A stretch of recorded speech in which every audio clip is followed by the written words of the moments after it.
What is going on, everyone? My name is Andy. Welcome back to another FPL video. Today we are talking drafts. It's been a full week now since my first draft video came out with the fixtures. And so I thought I'd go through and talk about the changes I've made to the team and stuff like that. Obviously, it's going to change a little bit further before we get to game week 1. But I know people quite like seeing how the changes go week to week. I'm not going to bring out one of these videos every single day, of course. But I thought it was a good time a week later to see how the team is shaping up. So if you enjoy these kind of videos, as always, give it a like. Been really appreciating the support. Subscribe if you're new around here. And I'll just quickly talk about our sponsor before we jump into the current draft. So I'm happy to say this video has been sponsored by FanTeam. And I think there's two reasons why you're going to absolutely love it in particular. Number one, there's €1 million up for grabs, total prize pool. 200 grand to the winner, 100 grand to second place, and prizes pay out all the way down to 5,659th. And the second thing is, for those of you watching this, because you're big FPL fans, it's extremely similar to FPL. And there's some slight rule changes, a few different prices, but essentially you can manage this alongside your own FPL team. And the great thing is, €25 entry is what a lot of people will pay for their mini leagues, apart from most mini leagues don't have a 200 grand first prize. So if you want to check that out, if you want to support my channel, make sure you click the link in the description below. That's my sign up link, and I'll talk more about FanTeam at the end of this video. Okay, so this is the draft as it stands right now, 4-3-3. I'm going to talk about, basically give you some context around some of the picks, why I've got $1 million in the bank, what my current thought process is, which players I've taken out, which players am I considering putting back in, etc., etc. So let's start at the back. I'm not going to do a defence, then midfield, then forward, but let's start at the back. McCarthy, I'm pretty certain I'm going to go for a 4.5 million goalkeeper. I don't really want to spend more than 5 anyway. I think for the first kind of open 8 to 10 fixtures, Southampton's fixtures are quite good.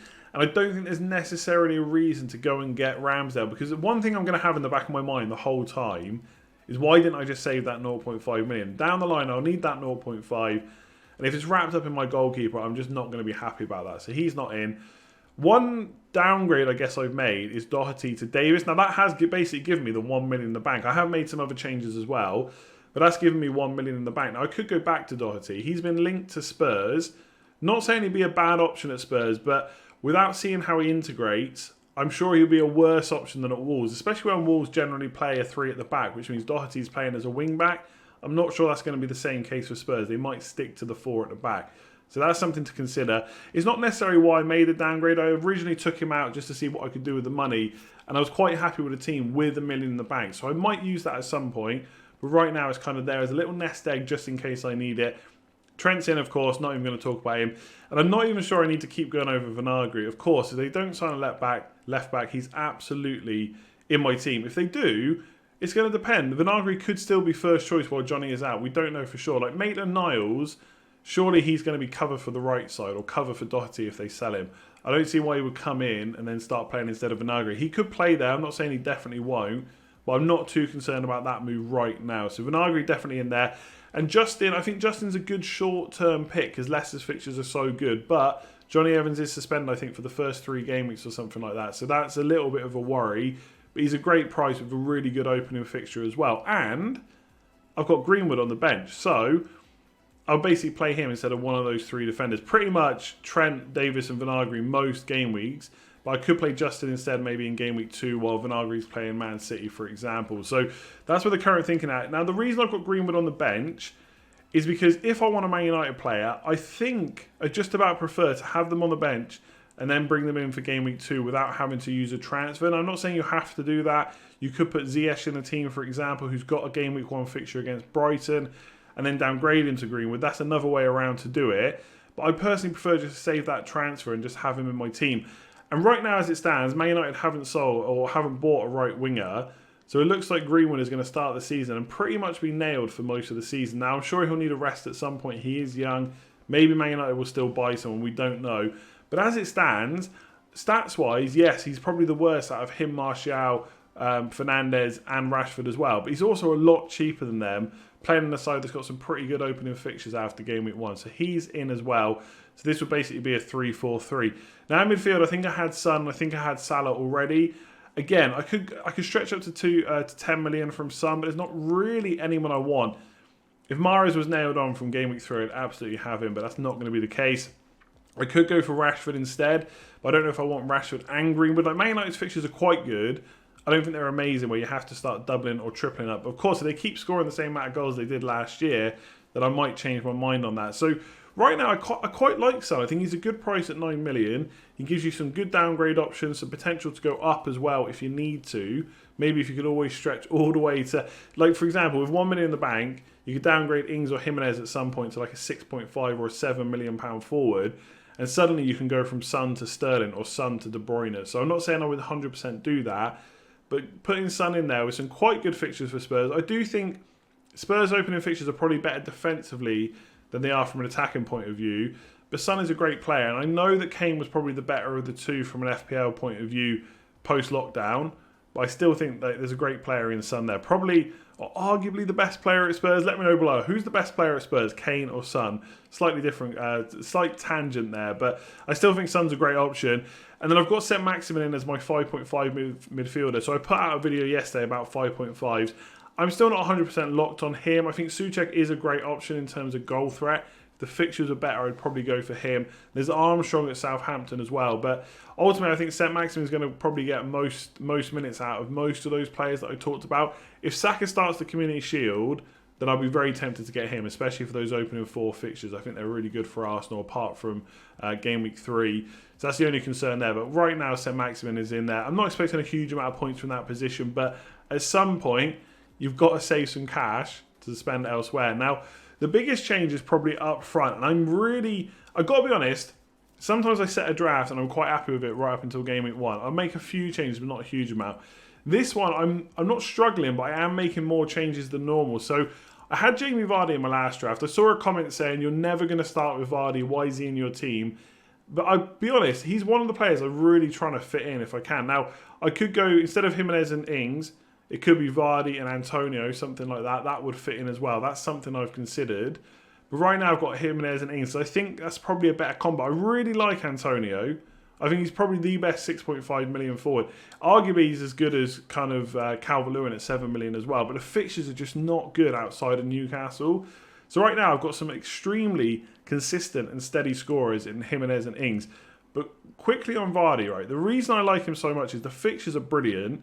Yes, he's getting a bit older, but where have we seen where he's suddenly not an option anymore? Last season he was brilliant. Post-lockdown, of course, Leicester weren't great, but they were missing a lot of players. Chilwell, Ricardo, James Maddison, they're all creative players that create chances for the likes of Jamie Vardy, and he was a big miss for Leicester. If you look at the rest of the season, he was brilliant. There was a time when he was almost essential, scoring goals every single week, and that's the kind of Jamie Vardy that I want back in my team. And I think with the opening 4 or 5 fixtures, he's a really good bet. And also, don't forget, you don't have to own Jamie Vardy for the whole season. 0.5 million puts you up to Kane and Aguero. Drop down to Jimenez or Martial or Ings or Werner if you don't start with him. So there's plenty of options with him. So I am trying to fit him in. But looking at the team on paper, Jimenez and Ings with Antonio's fixtures just seems like a better bet. With Ings, I got to be honest, I hadn't massively thought about him, but I've done a few videos over on Scout.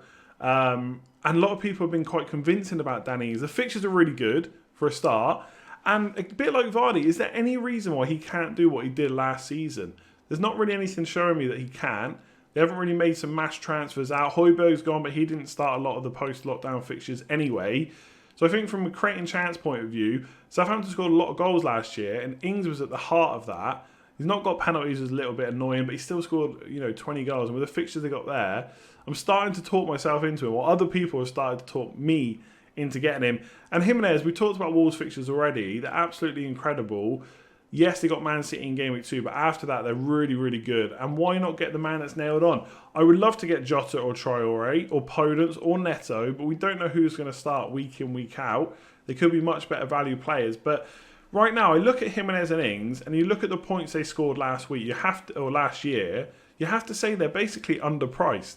Like, if they cost any more, you'd probably say that's a fair price. I know why they haven't gone up to more, because obviously the likes of Martial and Vardy and people like that are very popular. And so you've got to price them to a point where people actually want to buy them. But if they scored another 200 points, they'd be up to 9 or 9.5 million next year. So right now, it does feel like they're a little bit underpriced, and that's why I've got them in. Werner, is, along with Salah and Trent, has been in every single draft pretty much that I've done. I've just talked myself into him so much at this point. His numbers are so good. Chelsea's attack is so exciting. Even as like a non-Chelsea fan, I just can't wait to see what they can do in the Premier League this year. Don't want them to beat Man United, of course, but it's going to be a struggle. Werner, Havertz apparently is still likely to sign. They look at the back, Chilwell, Thiago Silva coming in. It's just absolutely crazy. So we'll have to wait and see what happens there. But Chelsea is looking really good. And Werner, like I said, I've massively talked myself into having him. And he's been in pretty much every draft. I fit everything around him and Salah and Trent Alexander-Arnold. So I'm pretty happy with this draft. Like I said, I do want to fit Vardy in. I'm not really looking to fit Bruno Fernandes in right now. And the one player that obviously I've dropped from last time is Aubameyang. And he does give you a way into the Man City midfielders. So I may look at how I can possibly get him in instead of Son potentially. But I like the way this is looking. If Man United don't sign a right winger, then Greenwood looks set to start the season. And for 7.5 million, that could be absolute value. But as ever, let me know in the comments below what you think of my draft. Which players have I absolutely missed? I'm sure there'll be some people that say this is a terrible, terrible draft, but won't give me any reasons why.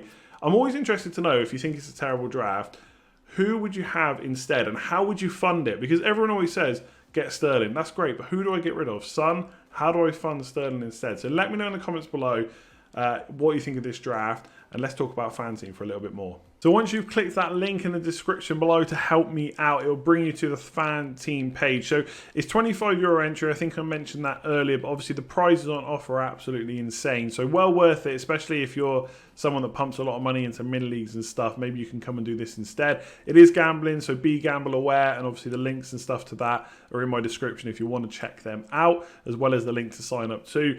And you'll see on screen, basically the game rules and the scoring. I'm not going to go through every single one, but they're extremely similar to FPL. There's some slight differences. So for example, in the scoring, for goalkeepers, they get 0.5 points for every save they make, instead of having to make 3 saves to get 1 point like in FPL. So players like Edison, for example, are more valuable in FanTeam potentially.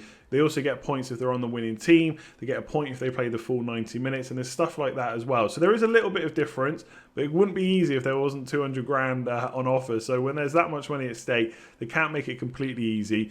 But obviously you can bring a lot of your FPL knowledge over. And it's the same with picking your team. 15 players in your squad, you can make 1 transfer a week. You can roll that up to 2 transfers. You can take a 4-point hit if you want to make more. All that kind of stuff is there. The deadline's slightly different. So it's 1 hour before kickoff, same as FPL last year. Obviously FPL this year have changed that. So it's still 1 hour. Potentially you're going to get early team news and stuff like that. And then when you do click through and play, you basically come to your home screen essentially, where you pick your squad. So you'll see the likes of De Bruyne are slightly more expensive. 12.5 million, the same price as Salah in this. Now I think he should be 12.5 in FPL. That's a different conversation, but don't panic just yet. The premiums are more expensive, and for good reason. Like if they get an extra point for winning, an extra point for playing the full game, then they're probably worth it, especially for players that do play 90 minutes, like Harry Kane, for example.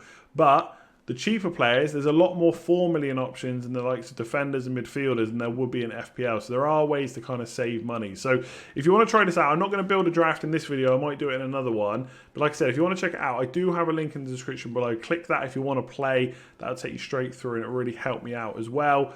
And yeah, let me know what you think in the comments below. So that's it for this video. I hope you've enjoyed it, seeing what my draft is currently like. Obviously, it will change a little bit, like I said, but I'll keep you up to date. If you have enjoyed it, make sure to give it a like. 1,000 to 2,000 likes on this video would be incredible. And if you are new around here, or if you've just not hit that subscribe button, like 50% of the people watching will not have done, make sure you do it. It really does help me out, costs you nothing to do, and we can push for that 100,000 subscribers together by the end of the season. If you want to support the channel even further, I do have Patreon as well. There will be a Q&A going up on there tomorrow, so if you want to check that out, link in the description below. Like, there's links to everything in the description below if you want to follow me on Twitter and Instagram as well.